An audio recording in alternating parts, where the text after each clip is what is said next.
Hello' students, কি খবৰ? সকলোৰে খবৰ নিশ্চয় ভাল। ইতিমধ্যে মই তোমালোকক মেথছ কমন কুৱেশ্যনৰ 3টা খণ্ড দিলোঁ। আজি হৈছে এইটো 4 নম্বৰটো খণ্ড। যদি তোমালোকে ভিডিঅ'বোৰ চোৱা নাই চাই ল'বা। তোমালোকে মোৰ ইউটিউব চেনেলত ভিডিঅ'ত গ'লেই তোমালোকে পাই যাবা। আৰু তোমালোকে কি কৰিবা, মোৰ চেনেলটো একদম ধুনীয়াকৈ অকণমান ছাপোৰ্ট কৰা। তোমালোকে জানাই সকলোৱে বহুত কিবা কিবি কথা কৈ থাকে, কিন্তু মই তোমালোকক সদায় লাইভ দেখাওঁ আৰু সঁচা আৰু শুদ্ধটো কওঁ। মই তোমালোকক একদম লিংকত সোমাই পেলাই পৰ্টেলত সোমাই পেলাই সঁচা কথাটো কওঁ। তোমালোকে গতিকে মোক বিশ্বাস কৰিব পাৰা। আৰু মই যিবোৰ বস্তু দিওঁ সদায় এনালাইচিছ কৰি দিওঁ, বহুত এনালাইচিছ কৰিয়ে বস্তুবোৰ দিওঁ। আৰু মই টিচিং ক্ষেত্ৰখনৰ লগত জড়িত, গতিকে তোমালোকে মোক বিশ্বাস কৰিব পাৰা। গতিকে তোমালোকে কি কৰিবা, মোৰ চেনেলটো অকণমান ছাপোৰ্ট কৰা, অকণমান ছাবস্ক্ৰাইব কৰা, লগৰ বন্ধু বান্ধৱীলৈ শ্বেয়াৰ কৰিবা।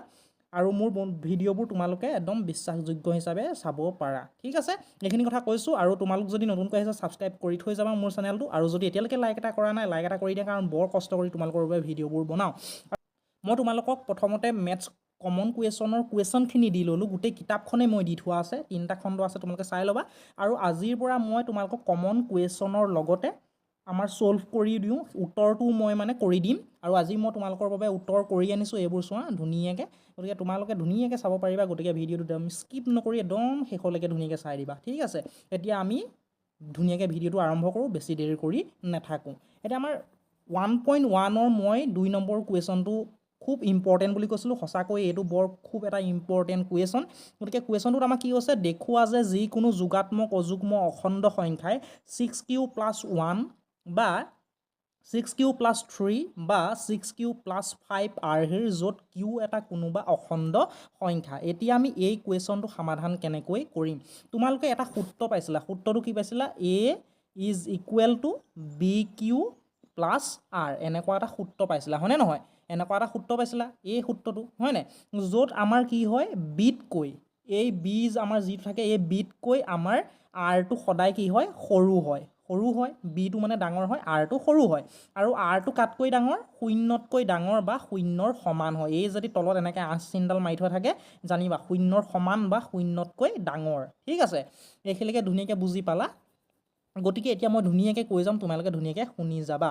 এতিয়া আমাৰ ধুনীয়াকৈ চোৱা, ধৰা হ'ল a এটা যোগাত্মক অযুগ্ম অখণ্ড সংখ্যা যদি 6 বুলি আমি কিয় ধৰিছোঁ? কাৰণ আমাৰ এইফালে কি আছে, 6q+1 বুলি আছে। গতিকে আমাৰ কি বি জেগাত কি আছে, 6 আছে। গতিকে আমি সেইকাৰণে 6 বুলি ধৰিছোঁ। ঠিক আছে, যদি 6ৰে হৰণ কৰোঁ, তেন্তে ভাগফল q আৰু ভাগশেষ r ওলাব। ঠিক আছে, এতিয়া ভাগফল q আৰু ভাগশেষ r ওলাব বুলি কৈছে। আৰু আমাৰ সূত্ৰটো কি আছিলে? a = bq + r, য'ত আমাৰ বিতকৈ r সৰু আৰু rটো আমাৰ শূন্যতকৈ ডাঙৰ আৰু আমাৰ শূন্যৰ সমান বা শূন্যতকৈ ডাঙৰ বুলি কৈছে। ঠিক আছে, গতিকে আমাৰ rটো যদি 6তকৈ সৰু হয়, এতিয়া আমাৰ b জেগাত ইয়াত কি আছে? b জেগাত আমাৰ কি আছে? a এইখিনি লিখিলোঁ, b জেগাত আমাৰ কি আছে? 6 আছে। 6q + r। গতিকে আমাৰ b জেগাত কি আছে? 6 আছে। গতিকে আমাৰ b জেগা বিতকৈ আমাৰ rটো সৰু। যদি আমাৰ b জেগাত 6 বহে, তেতিয়াহ'লে rটো আমাৰ যিহেতু বিতকৈ সৰু, গতিকে rটো কিমানলৈকে যাব পাৰে? 5লৈকে যাব পাৰে। 0, 1, 2, 3, 4, 5লৈকে যাব পাৰে। কিন্তু 6 হ'বগৈ নোৱাৰে, কাৰণ আমাৰ rটো বিতকৈ সৰু বা 6তকৈ সৰু বুলি ক'ব লাগিব। কাৰণ এতিয়া আমাৰ ইয়াত b জেগাত কি আছে? 6 আছে। এইখিনিকে ধুনীয়াকৈ বুজি পালা, একদম ধুনীয়াকৈ ক্লিয়াৰ হৈছে। অ'কে, এতিয়া ধুনীয়াকৈ কৈ যাম, তোমালোকে চাবা। এতিয়া আমাৰ যদি r সমান 0 হয়, তেতিয়াহ'লে আমাৰ কি হ'ব? 6q + r। গতিকে r জেগাত আমাৰ কি আহিলে? 0 আহিলে। গতিকে আমাৰ 6q + r জেগাত আমাৰ কি হ'ল? এইটো অকল 6q হ'ল। এইটো আমাৰ যুগ্ম হৈ থাকিলে, আমাৰ 2ৰে হৰণ যাব। যদি r সমান 1 হয়, তেতিয়াহ'লে আমাৰ কিমান হ'ব? 6q + 1। r জেগাত আমাৰ কি আহিলে? 1 আহিলে। কিন্তু এইটো আমাৰ কি হৈ গ'ল? অযুগ্ম হৈ গ'ল। r সমান যদি 2 হয়, তেতিয়াহ'লে আমাৰ কি হ'ব? 6q + 2 হ'ব, হয়নে? এইটো আমাৰ কি হৈ গ'ল? যুগ্ম হৈ গ'ল। যিহেতু এইটোক আমাৰ কিহেৰে যাব? 2ৰে হৰণ যাব, হয়নে? 2ৰে হৰণ যাব, 2 × 6, 2 × 2। তাৰপৰা r সমান যদি 3 হয়, তেতিয়াহ'লে আমাৰ কি হ'ব? 6q + r, 6q + 3। r জেগাত আমাৰ কি আহিলে? 3 আহিলে। এইটো আমাৰ অযুগ্ম হৈ গ'ল। যদি r = 4 আহে, তেতিয়াহ'লে আমাৰ কি হ'ব? 6q + 4, মানে কি হ'ল? এইটো আমাৰ যুগ্ম হৈ গ'ল। আৰু r = আমাৰ 5লৈকে যাব পাৰে। গতিকে 5 যদি হয়, তেতিয়াহ'লে আমাৰ কিমান হ'ব? 6q + 5 হ'ব। এইটো আমাৰ অযুগ্ম হ'ব। ইয়াৰ পৰা প্ৰমাণ হ'ল যে যিকোনো যোগাত্মক অযুগ্ম অখণ্ড সংখ্যা, এতিয়া অযুগ্মকেইটা ইয়াত কি পালা? এইটো অযুগ্ম, এইটো অযুগ্ম, এইটো অযুগ্ম। এতিয়া ইয়াৰ আৰ্হিকেইটা চোৱা, অযুগ্ম আৰ্হিকেইটা কি হ'ল? 6q + 1 পালা আৰু 6 প্লাছ 3 পালা আৰু 6 প্লাছ 5 পালা হয়নে গতিকে ইয়াত আমাৰ সেইটোৱে কৈছে যে ইয়াৰ পৰা প্ৰমাণ হ'ল যে যিকোনো যোগাত্মক অযুগ্ম অখণ্ড সংখ্যাই 6 প্লাছ 1 6 প্লাছ 3 বা 6 প্লাছ 5 আৰহে বুজি পালা ধুনীয়াকৈ বুজি পালানে এইটো আমাৰ 5লৈকে কিয় গৈছে কাৰণ বি জেগাত আমাৰ ইয়াত কি আছে 6 আছেনে নাই এতিয়া বি জেগাত আমাৰ কি বহি আছে 6 বহি আছে দেখিছানে গতিকে 6তকৈ আৰটো সৰু হ'ব লাগিব আৰটো যদি 6তকৈ সৰু হয় তেতিয়াহ'লে আৰ কিমানলৈকে যাব পাৰে 5লৈকে যাব পাৰে খুব বেছি 6টো হ'বগৈ নোৱাৰে হয়নে নহয় গতিকে এইখিনি সেইকাৰণে আমি 5লৈকে আৰ ইজ ইকুৱেল টু 5লৈকে বহাই চাইছোঁ আৰু আমাৰ সূত্ৰটো কি আছিলে A is equal to B Q plus R ধুনীয়াকৈ বুজি পালানে কমেণ্ট ছেকশ্যনত জনাবা দেই এতিয়া আমি আহিম অনুশীলনী 6.4ৰ কুৱেশ্যন নং 1লৈ কুৱেশ্যনটো কি আছে ধৰা ত্ৰিভুজ এ বি চি সদৃশ ত্ৰিভুজ ডি ই এফ আৰু সিহঁতৰ কালিক্ৰমে 64 চেণ্টিমিটাৰ স্কুৱেৰ আৰু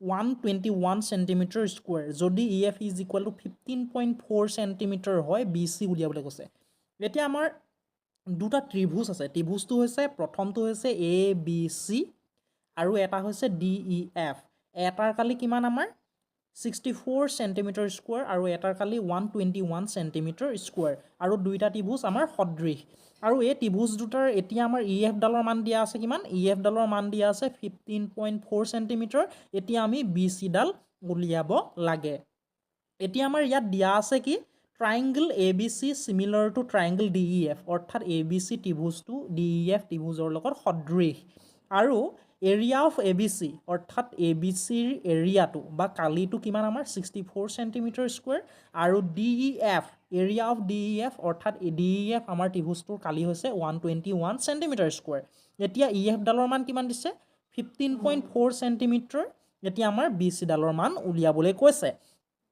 যিহেতু আমি জানো যে সদৃশ ত্ৰিভুজৰ কালিৰ অনুপাত সিহঁতৰ অনুৰূপ বাহুৰ অনুপাতৰ বৰ্গৰ সমান বৰ্গ মানে হৈছে স্কুৱেৰ জানাই তোমালোকে অনুৰূপ বাহু কোনডাল এতিয়া আমাৰ ই এফ ডালৰ অনুৰূপ বাহু কোনডাল বি চি ডাল হয়নে নহয় এই দুডাল আমাৰ অনুৰূপ বাহু আৰু এই ত্ৰিভুজ দুটা সদৃশ এতিয়া আমাৰ চাবা area of A B C অৰ্থাৎ এ বি চি ত্ৰিভুজটোৰ কালি কিমান দিয়া আছে 64 আৰু area of D E F অৰ্থাৎ area of D E F কিমান দিয়া আছে আমাৰ 121 গতিকে 64/121 বি চি ডাল আমাৰ কাৰ অনুৰূপ আছিলে ই এফৰ অনুৰূপ আছিলে গতিকে বি চিৰ মানটো নাই সেইটো আমাক উলিয়াবলৈ কৈছে ই এফৰ মানটো কিমান কৈছিলে আমাৰ 15.4 দিছে ধুনীয়াকৈ পাতি ল'লোঁ গতিকে ইহঁতৰ অনুপাত দুটা আমাৰ কাৰ অনুপাতৰ সমান বুলি কৈছিলে অনুৰূপ বাহুৰ অনুপাতৰ সমান অনুৰূপ বাহু এই দুটা আছিলে গতিকে বৰ্গৰ সমান বুলি কৈছে অনুপাতৰ বৰ্গৰ সমান গতিকে আমি স্কুৱেৰ এটা দিছোঁ কাৰণ বৰ্গ এতিয়া আমাৰ 64টোক আমি কি বুলি লিখিব পাৰোঁ 64টোক যদি আমি বৰ্গ কৰোঁ বৰ্গমূললৈ নিওঁ তেতিয়াহ'লে আমাৰ কিমান হ'ব 8 হ'ব 8ক স্কুৱেৰ কৰিলে কিমান পাওঁ আমি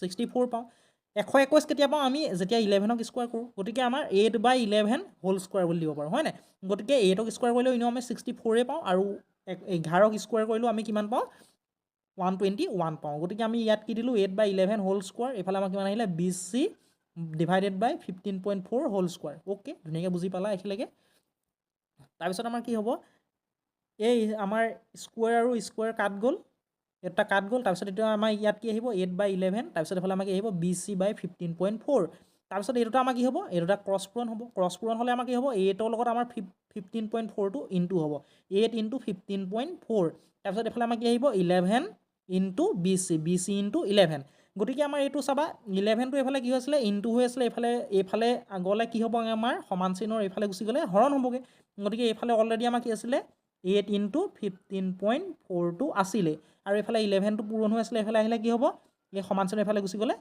ডিভাইড হ'বগৈ গতিকে 11 যদি 15.4ক যদি আমি কাটো তেতিয়াহ'লে কেঞ্চেলেশ্যন কৰোঁ কেনেকুৱা হ'ব কেইবাৰ যাব প্ৰথমতে এবাৰ যাব যদি 15ৰ পৰা আমাৰ 11 কাট খাই যায় কিমান থাকিব 4 থাকিব 4টো যদি 4 আগলৈ যায় কিমান হ'ব 44 হ'ব 11 যদি 44ক যায় কিমান বাৰ যাব 4 বাৰ যাব হয়নে 4 11 44 এটা পইণ্ট আছিলে পইণ্ট এটা দি দিলোঁ গতিকে 1.4ৰ লগত যদি 8 ইনটু কৰা কিমান পাবা 11.2 পাবা কিমান পাবা 11.2 পাবা আৰু এইটোৱে আমাৰ 11.2টোৱে হ'ব আমাৰ বি চিৰ মান therefore the correct answer will be 11.2 centimetre B C is equal to 11.2 centimetre ধুনীয়াকৈ বুজি পালা নাই কমেণ্ট ছেকশ্যনত মোক নিশ্চয় তোমালোকে জনাবা ঠিক আছে হ'ব আৰু আমাৰ কুৱেশ্যন আছে মই তোমালোকক ধুনীয়াকৈ দেখাই গৈ থাকিম তোমালোকে ভিডিঅ'টো আমি স্কিপ নকৰি শেষলৈকে চাই যোৱা অনুশীলনী 2.2 প্ৰথম কুৱেশ্যনটো তলৰ দীৰ্ঘাত বহুপদবোৰৰ শূন্য উলিওৱা আৰু এই শূন্যবোৰ আৰু সহগবোৰৰ মাজৰ সম্পৰ্ক সত্যাপন কৰা এটা আহেই গতিকে তোমালোকক মই ধুনীয়াকৈ এটা কুৱেশ্যন ধুনীয়াকৈ দেখাই দিম তোমালোকে ভালদৰে শিকি লোৱা প্ৰত্যেকটো কুৱেশ্যনটো তেতিয়া কৰিব পৰা হৈ যাবা ঠিক আছে এতিয়া আমাৰ 3 নম্বৰ কুৱেশ্যনটো কি আছে 6x² - 3 - 7x এতিয়া আমাৰ প্ৰথম কথা এইটো আমাৰ কি হৈ আছে খেলিমেলি হৈ আছে প্ৰথমতে তোমালোকে সজাই ল'ব লাগিব ঠিক আছে প্ৰথমতে কি আহিব আমাৰ 6x² আহিব তাৰপিছত আমাৰ কি আহিব -7x আহিব তাৰপিছতহে আমাৰ ধ্ৰুৱক পদটো আহিব তাৰপিছতহে আমাৰ 3টো আহিব ঠিক আছে সজাই ল'লা তাৰপিছত কি কৰিবা 6 আৰু এইফালে আমাৰ কি আছে 3 6 আৰু 3ক প্ৰথম তোমালোকে কি কৰি দিয়া পূৰণ কৰি দিয়া 6 আৰু 3 পূৰণ কৰিলে কিমান হ'ব 4 গুণ 18 কিমান পালা 18 পালা 4 গুণ 18 18ক এনেকুৱা দুটা আমাৰ উৎপাদকত ভাঙা যি দুটা আমাৰ উৎপাদক তোমালোকে যোগ বা বিয়োগ কৰিলে আমাৰ 7 ওলায় 18ক যদি আমি 9 দুগুণ 18 কৰোঁ কিমান হয় আমাৰ 9 দুগুণ 18 আৰু 9ৰ পৰা যদি আমাৰ 2 এটা বিয়োগ কৰি দিওঁ কিমান ওলায় আমাৰ 7 ওলায় এতিয়া আমি প্ৰথমতে কি কৰিলোঁ 4 গুণ 18 আমি 6 আৰু 3 ইনটু কৰিলোঁ বা পূৰণ কৰিলোঁ তাৰপিছত আমি 18ক এনেকুৱা দুটা উৎপাদকত ভাঙিলোঁ যি দুটা আমাৰ যোগ বা বিয়োগ কৰিলে আমাৰ 7 ওলায় এতিয়া আমাৰ 18ক তেনেকুৱা ধৰণৰ উৎপাদক দুটা হৈছে 9 দুগুণ 18 গতিকে 9ক যদি 9ৰ পৰা যদি 2 বিয়োগ কৰোঁ আমাৰ 7 ওলায় গতিকে আমি কি দিলোঁ 7ৰ জেগাত আমি কি দিলোঁ 6x² দিলোঁ 7ৰ জেগাত আমি 9 বিয়োগ 2 দিলোঁ 9 বিয়োগ 2 দিলোঁ দেখিছানে তাৰপিছত এইটো আমাৰ কি দিলোঁ x দিলোঁ তাৰপিছত এইফালে 3 দিলোঁ গতিকে 6x² তাৰপিছত প্লাছে মাইনাছে মাইনাছ আহিলে গতিকে 9 × x 9x হ'ল তাৰপিছত মাইনাছে মাইনাছে কি হ'ব আমাৰ প্লাছ হ'ব তাৰপিছত 2 × x কিমান হ'ব 2x হ'ব এইফালে আমাৰ -3 হ'ব তাৰপিছত এইফালে আমাৰ চাবা 6x² তাৰপিছত এইফালে আমাৰ কি আছে -9x আছে গতিকে আমাৰ এই দুটাৰ পৰা কমন কি আহিব ইয়াতো আমাৰ x আছে ইয়াতো x আছে ইয়াত x² আছে ইয়াত x আছে গতিকে xটো কমন আহিলে 6কো আমাৰ 3য়ে যায় 9কো 3য়ে আমাৰ হৰণ যায় গতিকে আমি 3টো ল'লোঁ 3x আমাৰ কমন আহিলে এতিয়া 3xৰ লগত কি ইনটু কৰিলে আমাৰ 6x² হ'ব 3 লগত কি ইনটু কৰিলে 6 হ'ব 2 ইনটু কৰিলে 3 দুগুণ কি হ'ব আমাৰ 6 ইয়াত x এটা অলৰেডি আছে আৰু এটা কিমান আৰু কেইটা x লাগে এটা x লাগে গতিকে x × x² গতিকে 3xৰ লগত 2x ইনটু কৰিলে কিমান হ'ব 6x² হ'ব 3 দুগুণ 6 x আৰু x ইনটু হ'লে কি হ'ব আমাৰ x² হ'ব অ'কে ধুনীয়াকৈ এইখিনিলৈকে বুজি পালা 9 পাবলৈ হ'লে 3 লগত কি ইনটু কৰিব লাগিব 3 এটা ইনটু কৰিব লাগিব 3 গুণ 9 তাৰপিছত xটো অলৰেডি ইয়াত আছে গতিকে আমাৰ x দৰকাৰ নাই ইয়াত তাৰপিছত এইফালে আমাৰ কি আছে 2x আছে এইফালে আমাৰ কি আছে 3 আছে গতিকে আমাৰ একো মিল নায়েই ইয়াত গতিকে আমি এক এটা আমি কমন ল'লোঁ গতিকে এইফালে আমাৰ ভিতৰত কি থাকিব 1ৰ লগত কি ইনটু কৰিলে 2x পাবা 2x ইনটু কৰিব লাগিব 2x × 1 কিমান হ'ব 2x হ'ব তাৰপিছত এইফালে আমাৰ কি আছে মাইনাছ আছে গতিকে আমাৰ কি হ'ব +1 × 3 কিমান হ'ব প্লাছে মাইনাছে কি হ'ব মাইনাছ আহিব 1 × 3 কিমান হ'ব 3 হ'ব 1 × 3 3 গতিকে আমাৰ কি ইয়াত আমাৰ কি ওলালে 2x - 3 2x - 3 2x - 3 পৰা 2x - 3 আহিলে তাৰপিছত 3x + 1 আহিলে ঠিক আছে এনেকুৱা প্ৰথম শূন্যটো হ'ল 2x - 3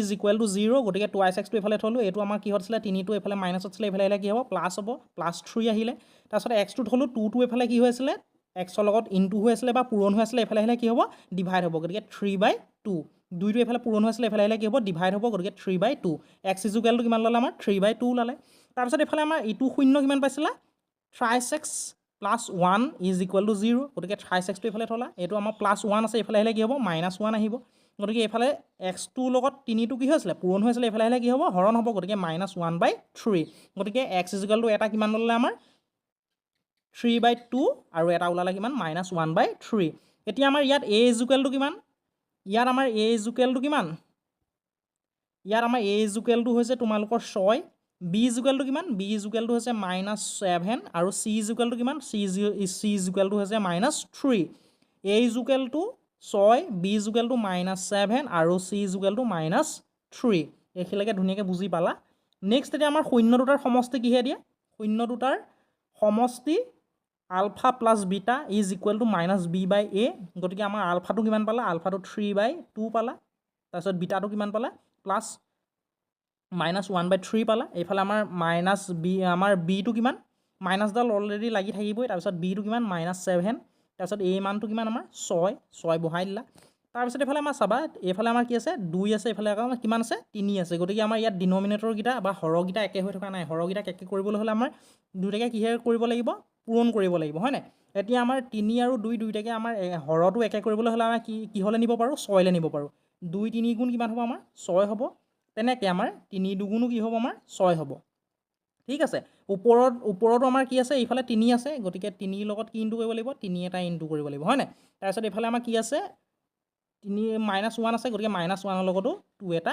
ইনটু কৰিব লাগিব গতিকে আমাৰ কিমান হ'ব 3 3 গুণ কিমান হ'ব আমাৰ 9 হ'ব 2 3 গুণ 6 3 দুগুণ 6 গতিকে 6 আৰু 6 পৰা 6 কমন আহিব তাৰপিছত এইটো আমাৰ কিমান হ'ব -1 ইনটু 2 কিমান হ'ব -2 হ'ব প্লাছে মাইনাছে কি হ'ব আমাৰ মাইনাছ হ'ব গতিকে প্লাছে মাইনাছে সদায় মাইনাছেই হ'ব আৰু 1 ইনটু 2 কিমান হ'ব -2 হ'ব তাৰপিছত এইফালে আমাৰ কিমান হ'ব 3 3 গুণ 9 হ'ব 9 পৰা 2 গ'লে কিমান থাকিব 7 থাকিব এইফালে আমাৰ 6 আহিলে ঠিক আছে গতিকে এইটো ধুনীয়াকৈ তোমালোকে বুজি পালাই গতিকে এইটো আমাৰ কিমান হ'ব -xৰ সহগ আৰু এইটো আমাৰ কিমান হ'ব x স্কোৱাৰৰ সহগ তেনেকৈ আমাৰ শূন্য দুটাৰ গুণফল কিহে উলিয়ায় শূন্য দুটাৰ গুণফল আলফা ইনটু বিটা c/a গতিকে আলফা মানটো কিমান 3/2 তাৰপিছত বিটা মানটো কিমান বিটা মানটো হৈছে তোমালোকৰ -1/3 তাৰপিছত আমাৰ c মানটো কিমান আমাৰ c মানটো হৈছিলে -3 আৰু a মানটো কিমান 6 3 গুণ 3 আৰু এইটো মাইনাছে মাইনাছ আহিলে 2 3 গুণ 6 এইটো আমাৰ ডাইৰেক্ট পূৰণ কৰি দিলে হ'ব এইটো আমাৰ -3 আছে এইটো 6 আছে ঠিক আছে তাৰপিছত এইটো আমাৰ মাইনাছে কিন্তু এইটো প্লাছ হ'ব দেই তাৰপিছত আমাৰ এইটো কি হ'ব এইটো আমাৰ কিমান হ'ল -3টো হৈছে ধ্ৰুৱক পদ তাৰপিছত এইফালে আমাৰ কি আহিলে 6 আহিলে 6টো হৈছে আমাৰ xৰ সহগ এই দুটাই হ'ল আমাৰ